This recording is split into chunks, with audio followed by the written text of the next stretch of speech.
Pre-show cheers. Pre-show. Boom. Ooh, Redbreast 15. Yeah. So the Irish whiskey that we have, that one. Yeah. Really good. I like it. Hello, Internet. Welcome to the show. Jalen Hurts becomes the highest paid quarterback in NFL history. Max Scherzer gets ejected in the fourth inning for sticky substance. And how are the NBA playoffs shaping up so far? Let's go ahead and talk about it here. My name is Darren, that is AJ, and this is the DNA Sports Recap.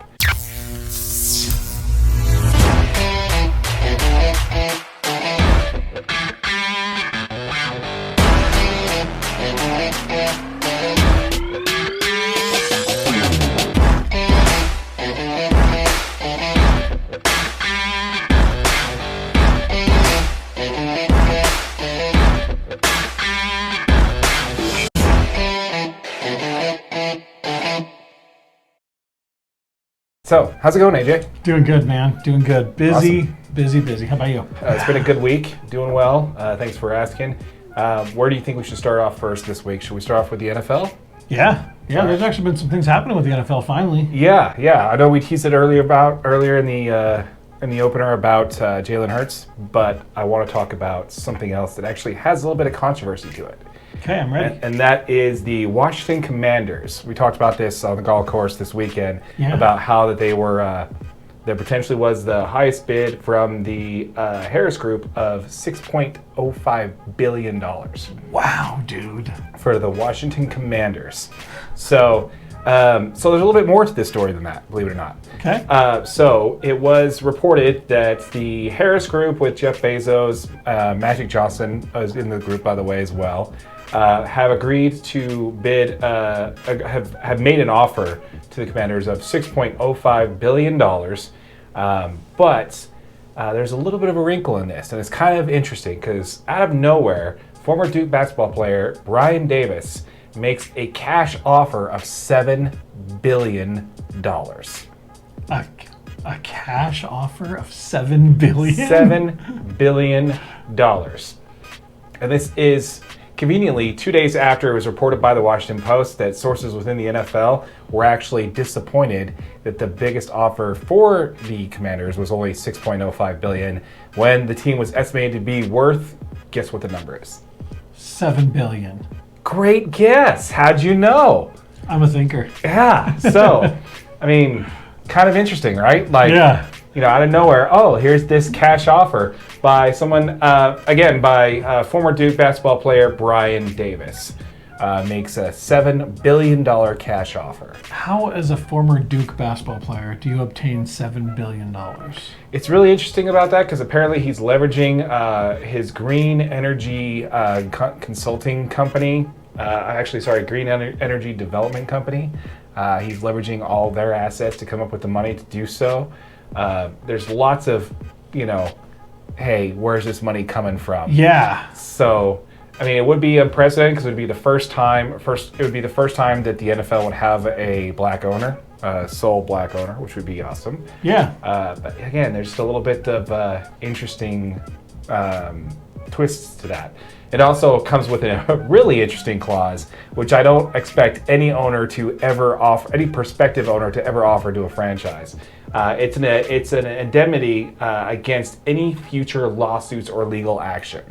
So the new owner would be taking on all legal responsibility for the team for its history. That's an odd thing to put in there. Yeah. I don't know. What's your take on that?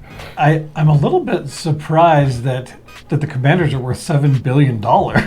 Yeah. I don't know when the last time the Commanders won a Super Bowl, but... No, I can't really say that I know either, but, especially with the name change, it kind of makes it sound like an expansion team, which they really aren't. But, right. Yeah. It's just weird to have that say. And the fact that the NFL thought that team's worth $7 billion, I don't know. I don't really think... Especially with such limited success on the field.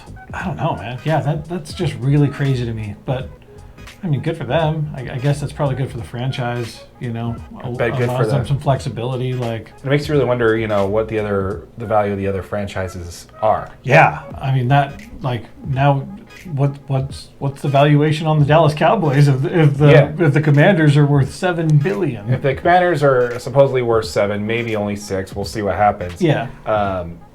Then that would basically, and I think the Dallas Cowboys are the third most profitable sports franchise in the world. Right. Behind the some English Premier League, I believe, and then there's the Yankees and then the Cowboys. I think it's how it works. I could be wrong, but I'd be really interested to see what the Cowboys are worth in that case. Yeah, that's just insane. Yeah, that'll be interesting. We'll see what happens there. Yeah. In regards to the Washington Commanders, I hope I hope they sell for what they're worth. I just $7 billion cash offer with an immunity, kind of seems all a little fishy. Especially when the NFL valued it. They get a lowball offer in their eyes, and all of a sudden somebody comes up with $7 billion in cash to 2 days after to finance it. Yeah, 2 days after is reported that the league wanted that franchise to sell for $7 billion. Let's talk about Jalen Hurts. I believe that's the big one, man. Yeah, that's the big news in the NFL this week. Yeah. He signs a 5-year, $255 million contract, including a $23.294 million signing bonus. $179 million guaranteed, and an annual average salary of $51 million. Yeah, so that's the AAV of $51 million. Basically, is what's putting him as the number one player. That's number one, the highest paid, right? That's going to be. It's based off of AAV, which is pretty standard in the NBA and MLB is your AAV. Yeah. What's really interesting about this contract is he also has $100,000 workout bonus in this one, which is weird. So this has to go back to what we've talked about previously in what does this mean for Lamar Jackson? Yeah. Here's kind of I think this is huge for Baltimore because they're okay, so Jalen Hurts just got $51 million guaranteed. Aaron Rodgers, 2-time MVP back-to-back, got $50.3 million. Russell Wilson is at $48.5 million, which is going to probably be the worst contract in the NFL. Yeah, and Lamar Jackson's done none of any of those things. Yes. Lamar Jackson hasn't won a Super Bowl, hasn't been to a Super Bowl. All three of those have done those things. Where would you put him down? With Kyler Murray and Deshaun Watson? I think he's a more talented player than Kyler Murray and Deshaun Watson. Agreed. But the proof of what he's actually done, there is none. Right. Yeah, I mean, he's had some limited regular season success, almost no postseason success. The fact is, the reason that Jalen Hurts gets paid $51 million a year is because he took a team to a Super Bowl. Yes. I mean, that's what it is, dude. Oh, yeah. He's that guy. He got him there.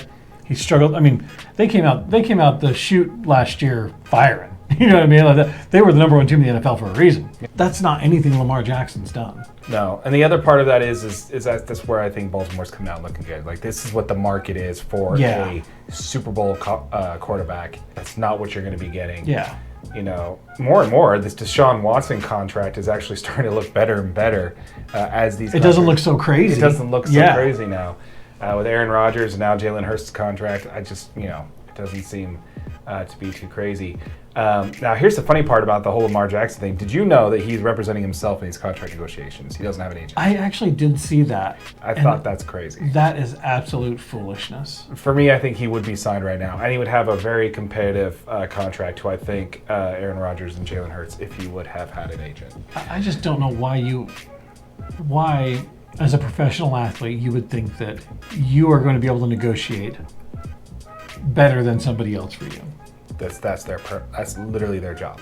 That's literally that's what you're paying them for. Yeah, blows my mind. It's also reported that in last September he turned down a 3-year, $133 million guaranteed contract, which would also go up to $200 million in guaranteed contract if he was on the roster on the 5th day of the 2026 season. You don't even have to be the best quarterback. You don't even have to be starting. Just on the roster. You just have to be on the roster. Yeah, you could have been 4 broken legs. Like, all you gotta do is just stay for him. They have until July, I believe, to make a decision to sign him to an extension, or he's going to be on the restricted franchise tag. He's going to play for $36 million.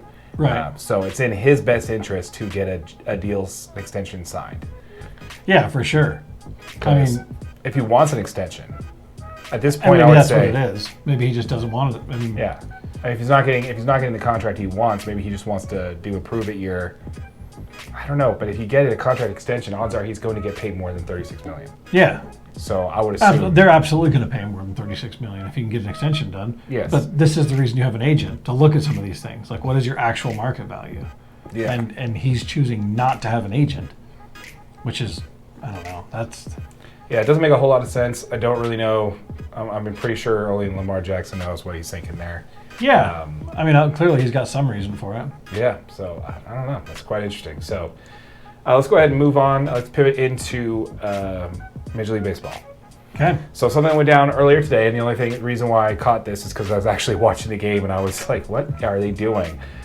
So the Mets played the Dodgers, and in the 4th inning, Max Scherzer, 3-time Cy Young winner, he got ejected for having sticky substance on his glove. For those who don't know baseball very well, sticky substance was a big issue last year. So, but this was some of the reason the pitching was becoming so dominating in the MLB, right? Yeah, and a lot of hitters didn't care because it meant they had better grip on the ball, and so they didn't really look at it as spin rate was causing deception on their pitches, making a fastball look like it's rising when it's really not. Yeah. You know, and different allows balls to break differently.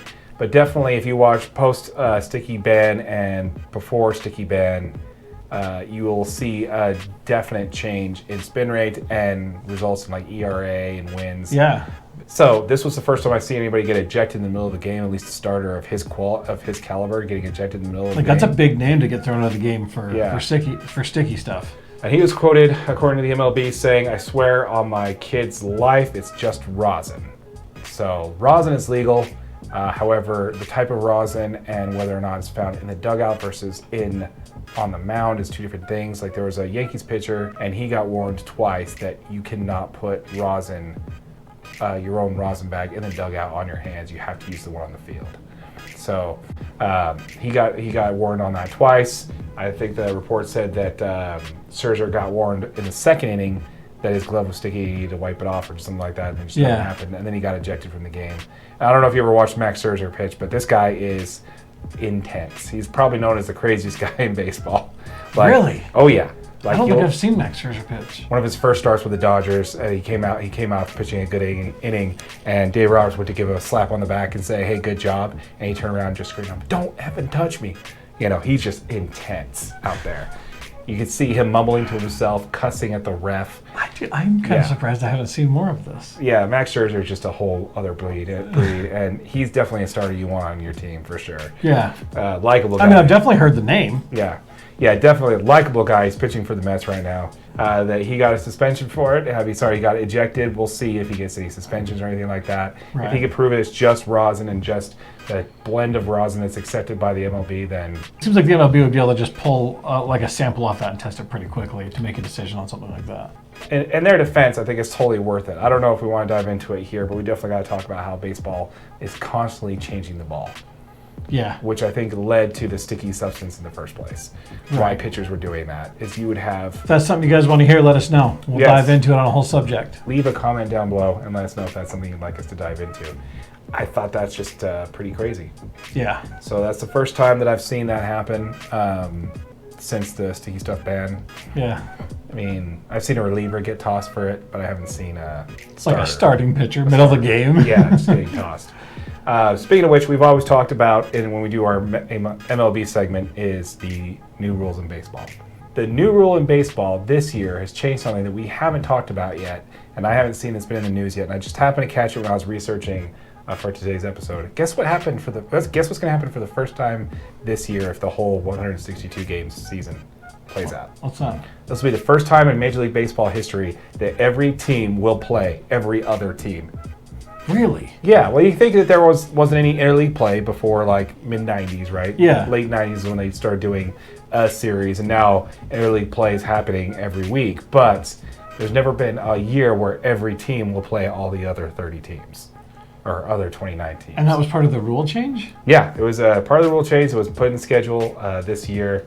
A little bit of Major League Baseball. I think that's actually pretty cool. That's a pretty cool change, like for people, for fans, to be able to see every single team once. If you're subscribed to League Pass or something. Yeah, you get a chance to see your team play every single player. Yeah, you're going to see your team play every other team. Because the NBA already does that. Yeah. Anyway, I think that's pretty cool. We want to talk about some NBA basketball. It is my favorite. There's been some really good basketball played.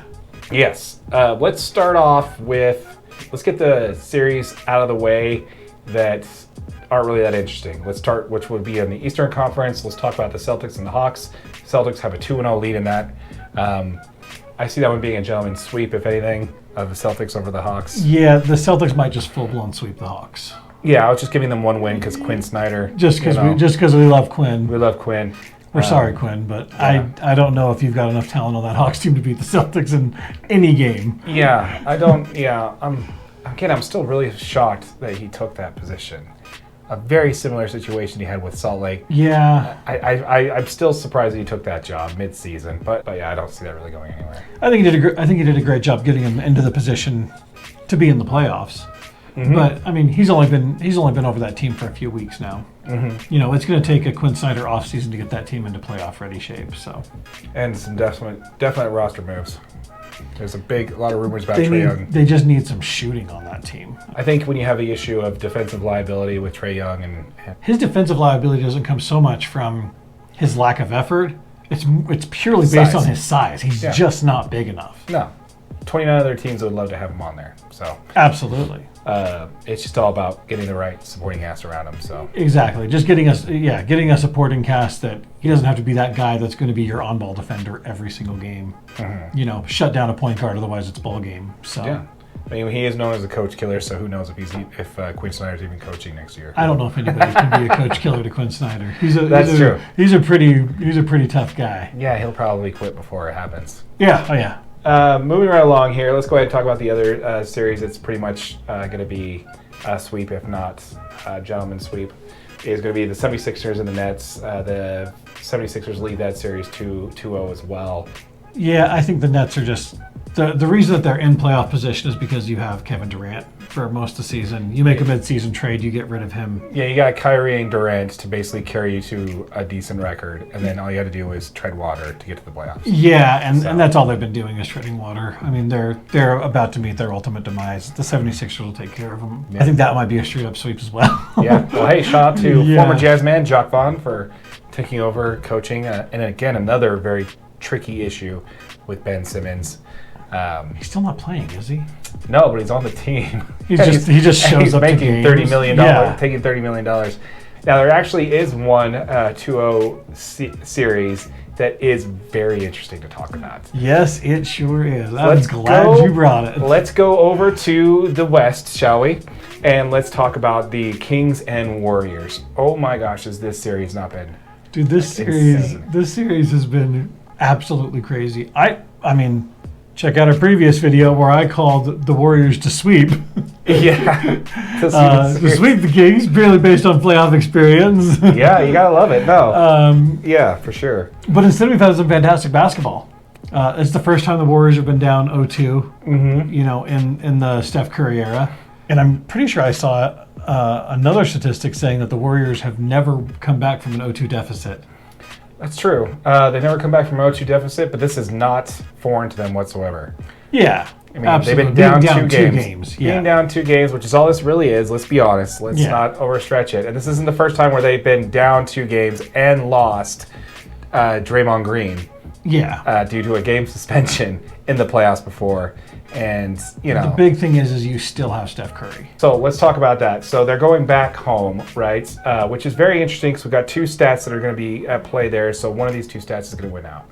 Either A, the Warriors, which are one of the best home teams in the NBA this year, are going to win out. Or B, the Kings, they're actually better on the road than they are at home. That is very interesting, actually. So they're going to be without Draymond Green for the first game, and Chase. Because he's suspended, right? Yes. For technical.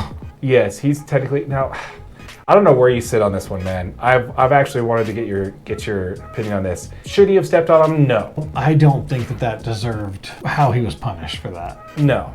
I don't see it. I mean, chime in, leave us a comment down below. I'd love to hear what you guys think, but I just don't see it, dude. I understand. Okay, Sabonis got a technical, right? Mm-hmm. And so did Draymond got ejected because he escalated absolutely. If he didn't grab his leg, so agreed. I mean, it's when you watch the replay, he tried to cover it, but it looked like he was, grabbing in, just caught up. But he obviously held the guy's leg, and that could end a career, man. Absolutely. Just as easy as getting stepped on. Yeah. And congratulations on your Oscar nomination for that. How you sold that foul afterwards. You cried on the floor, and then you're running up and down the court 2 minutes later like it's nothing. He should have been playing soccer with that kind of showmanship. I'm pretty sure he's probably a previous soccer player. Definitely some theater training in that guy's past. But yeah, no, should he have done it? Absolutely not. You shouldn't have stepped on the guy. You definitely should have gotten the ref's face about it and saying, hey, this guy's holding my leg, almost tore my knee. Stomping on the guy? No. It should have been it. But should that be what's going to end up costing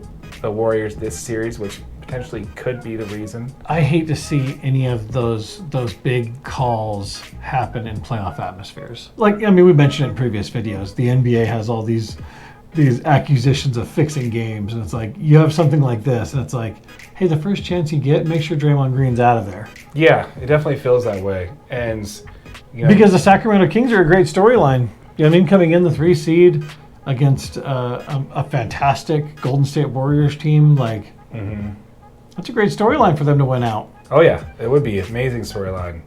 If the Kings come in and dethrone the defending champions. They're pretty much counted out the whole season. And I mean, they've just been kind of riding the middle of playoff line. They were sure they were going to make it, but you've got to let these guys play. Yeah. That's what we're watching for. As a fan, you're watching to see these big name players on these big time stages. Let them get their time in. Yeah, I don't think. And let's let them win a ball game. You got the technical. He's allowed one more technical before he has to serve a game suspension. Let that be what happens. Exactly. Don't unilaterally make the suspension yourself. Basically, take the game and potentially the series out of the hands of the defending world champions. You have procedures for this. You shouldn't have suspended a guy for a game for stepping on him. Draymond Green is a big time name, dude, for the NBA. Whether you're a fan of him or not, he is a big personality for the NBA. He's what people want to watch when you turn NBA basketball on. Yeah. He's big, he's loud, he's in your face. He's all over social media talking his opinion. Has his own podcast. Yeah. Love to have you on, Draymond. If you want to collab, we'll come to yours. Let's talk about it, Draymond. Let's you know what I mean? Our fee's very low. Our fee's very low. Yeah. We'll bring the whiskey. Good whiskey, though. Yeah. I waste all my good stuff on you, man. Yeah, I love it. Yeah. So, yeah, I think this is a fantastic series. I look forward to seeing the next game, which is actually tomorrow, I believe. Yes, sir. At the time of recording, so that'll be awesome.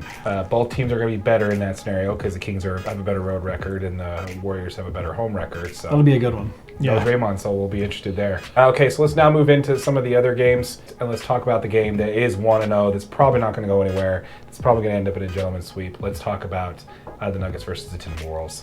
The Denver Nuggets surprisingly lead that series 1-0. Surprisingly lead it. Shocking, I know. Like I said, I don't see the Wolves having to play 2 games in the play-in to get there. The Nuggets have been off for almost a week now. They come in and take game 1. The Timberwolves are just out of their minds if they think that they got a shot. That they have a shot against a really talented Denver Nuggets team. Yeah, the only thing I see happening is maybe a gentleman's sweep, but I think this is the first time that I remember the playoffs looking at it and seeing there potentially being 3 sweeps in the first round. Yeah. I mean, I would say there's a very good potential for 3. This is going to be the standard going forward with this whole play-in format where you got teams with losing records making it to the playoffs? I think so, though. And I think that's by design. I think it's to get more fan bases involved. Just the fact that the Timberwolves are in the playoffs, where they've had a rough couple of years, they play 2 tough play-in games, and they're here. Let's go ahead and move on to the other game. This actually is playing on right now, is live on TNT right now, which is the Grizzlies versus the Lakers. We have no Ja Morant for this one with the wrist, with the hand contusion. due to the fall that he had, which is good because I actually had people texting me and tweeting me saying, hey, did you see this? John Morant's going to be out with a broken hand for the rest of the playoffs. I thought that was a possibility. It looks like it's just a bruise. He just had a couple games, right? They're expecting day-to-day. him back. Okay, yeah. But day-to-day. they're expecting him back for this series. Yeah, he was back on the bench. He's not playing tonight. And they're also short Steven Adams, and I believe they have another player there they don't have. Steven Adams is a big loss for that Grizzlies team because you need his physicality against Anthony Davis, who I guess he's out too. Yeah, Anthony Davis also out. Yeah, surprise, surprise. Check out any one of our videos where we talk exclusively about how Anthony Davis is always hurt. And the most overrated player in the NBA, hands down. Yeah. Your best ability is availability. I'm going to say that till I'm blue in the face. All right, well, so the Lakers-Grizzlies, okay, the Lakers are leading that series 1-0 right now. That we do have John Morant's going to be coming back. John Morant moves that game to Grizzlies' pace. That they need John Morant on the floor because if he doesn't come back, they're in deep trouble. Anthony Davis doesn't really affect anything because he hasn't played the whole season anyway. But John Morant, he's what'll make this a series. The Grizzlies are in deep trouble. They really struggle to score the basketball. Yeah, but I don't see them winning a series. You're not going to win a series without Ja. Let's talk about the Suns-Clippers. Good job for the Clippers pulling it out for a Game 1 win that nobody expected. Kawhi Leonard was just playing out of his mind. Just completely out of his mind, dude. But he was off the planet.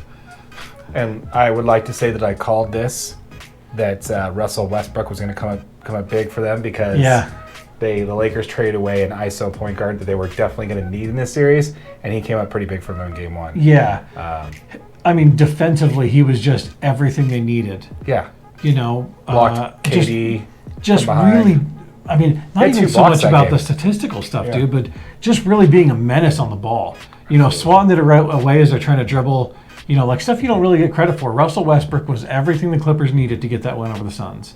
If he can continue to turn it on, it's going to be a real long series for the Suns, dude. Kevin Durant is a generational talent, but we all know that he hasn't done anything in his career by himself. No. Neither has Devin Booker, neither is Chris Paul, neither is DeAndre Ayton. There's a whole lot of with the exception of Kawhi, there's a whole lot of this is your shot, this is your opportunity in this series. There's a lot of players on both sides.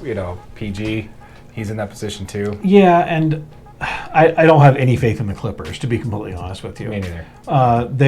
I'm still surprised they're in the playoffs. I kind of said this on the last video, but I didn't even realize they were in a position to be in the playoffs this year. Not in the play-in either, a legit 6 seed. Yeah, they just showed up. They've got a ton of talent. Anytime you've got Kawhi Leonard on a team and you've got a big-time player like Paul George, and they've got a great supporting staff on the Clippers. This one could really go either way. Mm-hmm. The Suns could very easily turn it on and really overwhelm that Clippers team, I think, if they could get some offense going. Yeah. So, I don't know. That's going to be a fun series to watch. All right, let's move back to the Eastern Conference here. Let's talk about the Knicks and the Cavs. I love talking Cavs because they got my boy Donovan on them. Donovan Mitchell, man, I think he is the overwhelming variable for the series so far. He was 11 for 30 in the first game. Yeah. They lose. In the second game, 6 for 11 last game. He played 38 minutes, 6 for 11. He had 17 points, 1 block shot, 2 steals, and 13 assists, 2 rebounds, 1 defensive, 1 offensive.